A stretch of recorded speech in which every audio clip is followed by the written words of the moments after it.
mara nyingi huwa naongea katika hiyo sura pana, ndio, ila itachelewa kufahamika kwa sababu ya tafsiri. Kwa hiyo tunamshukuru mkuu kwa huu uzima, tunaendelea kupata muda wa tafsiri.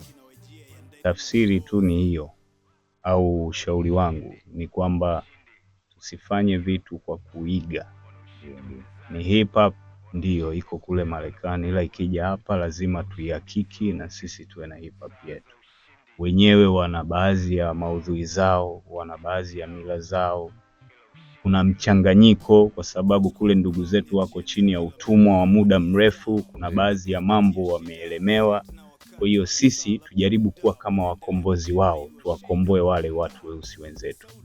Bahati mbaya sisi sasa hivi kipropaganda agenda imeonekana kama wale ndo waje kutukomboa sisi wa Afrika.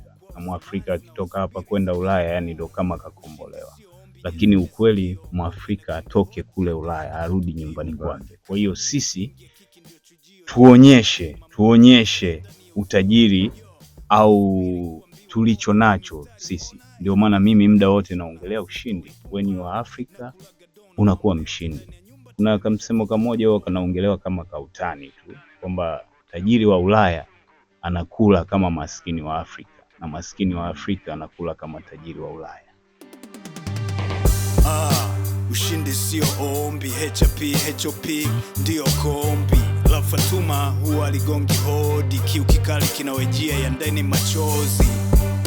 Ushindi sio ombi, HOP ndio kombi. La Fatuma huwa aligongi hodi, kiu kikali kinawejia ya ndani machozi.